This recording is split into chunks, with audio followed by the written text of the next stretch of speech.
Bonjour à toutes et tous.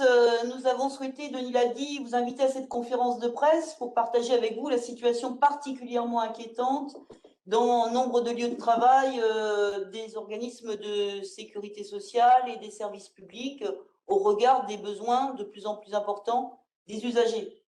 Chacun l'admet aujourd'hui, au vu de la crise sanitaire que nous traversons, il y a des raisons profondes justement aux difficultés de gérer la crise sanitaire. En effet, les admissions dans les hôpitaux explosent, les services de réanimation, en particulier en région parisienne, sont totalement pleins. De nombreux malades voient leur opération déprogrammés. Ils sont mis d'ailleurs en danger au-delà du risque Covid par cette paralysie de l'hôpital. Et ce sont bien ces politiques de casse successives et de réduction de moyens dans les services publics et notamment dans les services de santé, de sécurité sociale, de services sociaux qui ont généré une incapacité de plus en plus grande à répondre aux besoins de nos concitoyens et parmi eux les plus fragiles. C'est une politique donc d'économie tout azimut, de suppression d'emplois qui ont généré aussi un mal-être, une impossibilité de bien faire son travail, de bien exercer ses missions et notamment ses missions de service public. Beaucoup d'agents, de salariés, on l'a vu, sont en contact avec le public et voient une dégradation tous les jours de leurs conditions de travail avec des violences verbales, physiques, des agressions, dont le drame de Valence à Pôle emploi est le paroxysme. La CGT le dit depuis longtemps et avec les fédérations, et notamment les deux fédérations présentes à mes côtés, nous menons une campagne de reconquête de la sécurité sociale sur le principe, on en a déjà parlé les uns et les autres souvent ensemble, qu'il faut une sécurité sociale renforcée pour répondre justement à l'ensemble des besoins et en particulier aux besoins nouveaux que connaissent nos concitoyens. Et puis nous menons aussi une campagne des services publics. Cette campagne, vous en avez déjà entendu parler, elle est, je dirais, identifiée sous le nom des 10%, 10% d'emplois en plus, 10% de salaire en plus, parce que tous les salariés et tous les agents qui travaillent dans ces conditions-là ont aussi besoin, en plus de bien travailler, d'avoir une véritable reconnaissance de leur travail et que ça passe aussi par plus de salaire, et puis 10% de réduction du temps de travail, dans une période où de nombreux concitoyens sont à la recherche de l'emploi, risquent de perdre un emploi, eh bien, il y a des milliers et des milliers d'emplois à créer pour justement répondre aux besoins de services publics.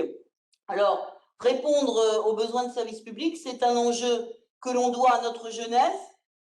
C'est un enjeu encore plus important, évidemment, dans le cadre des concitoyens, des salariés qui sont soit privés d'emploi, soit dans une grande précarité. Et là, à ce moment de l'introduction, je vous rappelle aussi qu'en parallèle, nous luttons contre la réforme de l'assurance chômage que Elisabeth Borne a voulu coûte que coûte maintenir dans ce contexte. Et bon, on fait un petit coucou aux 75 lieux de théâtre qui sont occupés et qui aujourd'hui agissent à la fois pour la réouverture des lieux culturels, mais aussi pour les droits sociaux, les garanties collectives et le retrait du chômage. Ces services publics et ces organismes au service des usagers et des assurés, on le doit aussi pour maintenir l'égalité des droits. Il y a des enjeux de citoyenneté qui sont extrêmement importants, y compris dans un contexte politique, comme vous le savez, extrêmement troublé. On le doit également en matière d'égalité des territoires, et là, il va y avoir des témoignages un peu de partout en France, et vous verrez que la situation, évidemment, elle n'est pas la même, et il n'est pas normal qu'on n'aille pas vers un nouveau maillage des services publics et des organismes de services sociaux partout sur le territoire. Il n'est pas normal qu'un usager n'ait pas les mêmes droits là, selon l'endroit où il habite. Alors nous, dans la CGT, et notamment dans les secteurs de la santé, on a chiffré déjà le nombre d'emplois qu'il faut créer pour répondre aux besoins. On est arrivé au chiffre de 400 000 emplois nécessaires dans le secteur de la santé et du paramédical et de l'accompagnement, notamment aussi de l'aide à domicile. Eh bien, on est aussi en train de chiffrer combien de dizaines de milliers d'emplois il manque dans les secteurs de Pôle emploi, des missions locales, des PJJ et des organismes de sécurité sociale et plus des finances publiques. Mon camarade le dira, qui a aussi subi beaucoup de fermetures et de suppressions d'emplois. Il faut absolument que le jour d'après, que chacun appelle de ses voeux, puisse s'ouvrir avec de réels engagements de création d'emplois par milliers pour répondre aux besoins de nos citoyens. Et vous allez voir que les témoignages des syndicats qui sont ce matin invités vont démontrer qu'il y a des besoins d'emploi, qu'il y a nécessité de répondre aux besoins des usagers dans tous ces secteurs-là.